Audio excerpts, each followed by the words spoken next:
Hébreux, chapitre 9, au verset 11 à 14, qui dit: mais Christ étant venu comme souverain sacrificateur des biens à venir. Vous voyez, virgule. Christ étant venu, il est venu comment? Vous voyez cela dans Philippiens 2, 5 à 9. Ayant vous les sentiments qui étaient au premier-né, lequel existant en forme de Dieu, n'a point regardé comme il peut arracher d'être égal à Dieu, mais c'est dépouiller lui-même. Dépouiller, c'est quoi? C'est d'enlever sa divinité. Se dépouiller, c'est quoi? C'est d'enlever sa puissance.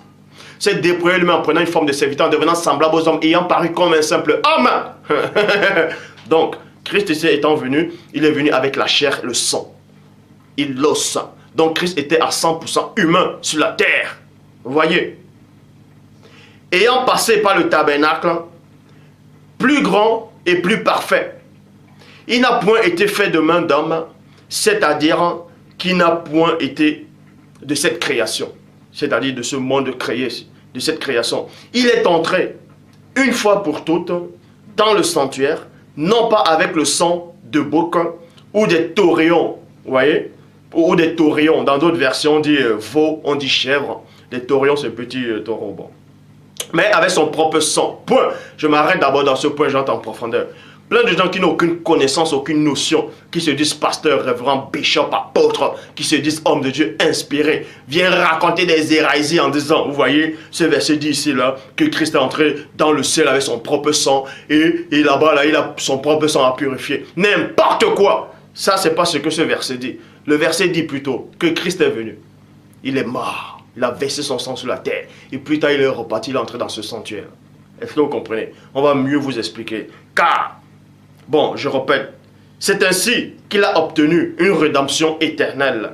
Car si le sang des taureaux et des boucs et la cendre de la génisse, qu'on repent sur ceux qui sont souillés, les sanctifie quant à la pureté de la chair, virgule, si cela est vrai, virgule, le sang du Christ doit être encore beaucoup plus puissant. Point. En effet, par l'Esprit Saint, le Christ s'est offert lui-même à Dieu comme une victime sans défaut. Ainsi, il purifiera notre conscience abîmée par des actions qui conduisent à la mort. Point. Alors, nous pouvons servir le Dieu vivant. Verset 24, en effet, le Christ n'est pas entré dans un temple fait de mains d'hommes, des mains humaines plutôt. Ce temple-là, c'est seulement la copie, vrai lieu saint. Mais c'est dans le ciel, même que le Christ est entré, où il se présente maintenant en notre faveur devant Dieu. Il est entré dans ce temple-là après sa mort dans le ciel. Et non, Christ n'est pas mort dans le ciel. Donc le sang de Christ n'a pas été versé dans le ciel. Donc tous ceux-là qui n'ont aucune connaissance, qui viennent dire, ouais mais on invoque toujours le sang de Christ parce qu'actuellement le sang de Christ dans le ciel est toujours en train de purifier. N'importe quoi. La parole dit dans Hébreux, chapitre 10 au verset 12, dans la Bible en français courant, le Christ, par contre, a offert un seul sacrifice pour les péchés, virgule. Il a offert ce sacrifice, pas dans le ciel, mais sur la terre. Et cela pour toujours. Pour toujours, dans le sacrifice, le sang de Christ a coulé une seule fois. C'était sur la terre, c'était sur le bois, c'était sur le poteau. C'est là où son sang a coulé. Son sang n'a pas coulé dans le ciel. Son sang a coulé là, sur la terre. Frère, c'est que, bon, pour toujours. Puis il s'est assis à la droite de Dieu. Puis, vous voyez, on vous dit qu'il a fait le sacrifice, donc son sang a coulé sur la terre. Maintenant on dit puis, le puis là c'est quoi? C'est que c'est après sa résurrection, il est reparti. Il est reparti.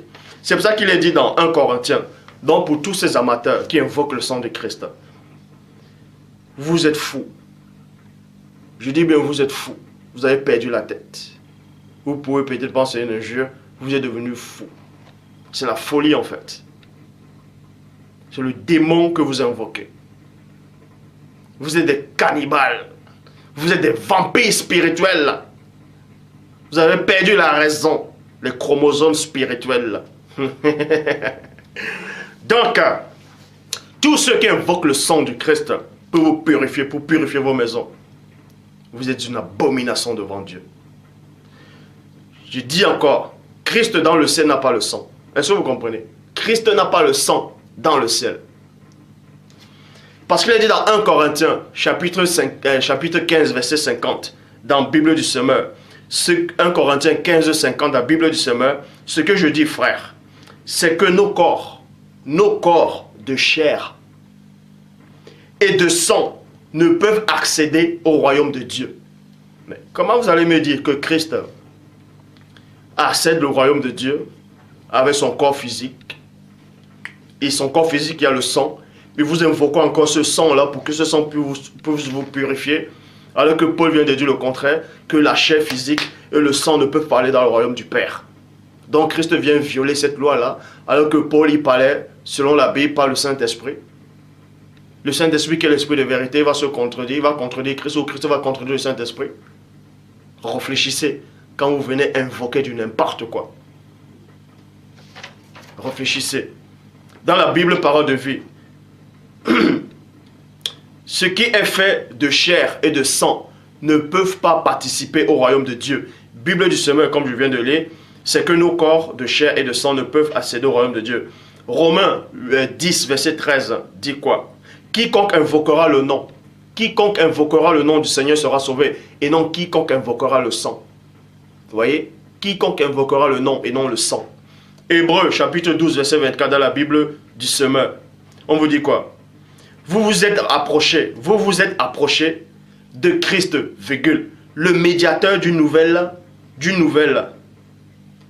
vous voyez, d'une nouvelle, virgule, alliance, tout ça là. Dans deux versions, on dit, normalement c'est une nouvelle alliance, et de son sang répandu, qui parle mieux encore que celui d'Abel. On a dit son sang répandu, et non son sang qui continue à se répandre. Son sang qui s'est répandu, c'est dans le passé. C'est dans le passé. Donc, si vous invoquez encore le sang de Christ, c'est comme si vous le reprenez, vous le remettez sur le bois pour que le sang coule encore. Est-ce que vous comprenez? Donc, on n'invoque pas le sang de Christ. C'est une abomination. Le sang représente quoi? Ça représentait l'âme de quelqu'un qui s'est sacrifié. Donc, quand le sang de Christ a coulé, ça représentait, c'est-à-dire sa mort. C'est-à-dire, il se tenait à la brèche. C'était le fils de la vie, le premier fils de la vie, contre le premier fils de la mort. C'était un combat qui se sont livrés. Vous voyez, c'est un combat qui s'est livré. Donc, arrêtez une bonne fois pour toutes. Comme vous pouvez constater, la vidéo n'a pas mis long en fait.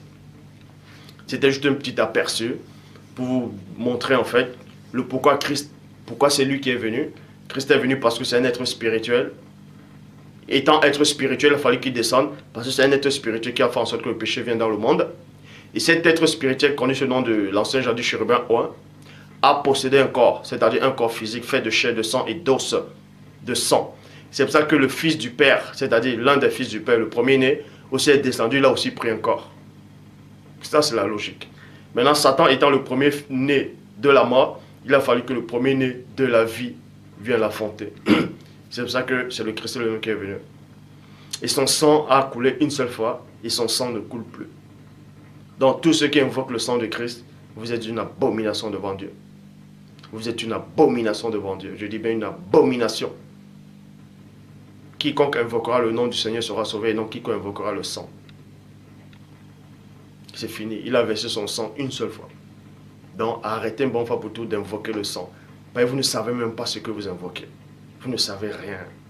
Arrêtez quand vous priez, vous ne savez même pas ce que vous dites. Vous ouvrez vos bouches, blablabla, vous dites, vous parlez en langue. Vous invoquez le sang de Christ, vous criez. Mais attendez. Faites attention avec les choses spirituelles. Faites très attention. Si vous ne connaissez pas les choses spirituelles, faites très attention. Faites très attention. Faites très attention. On n'invoque pas le sang du Christ.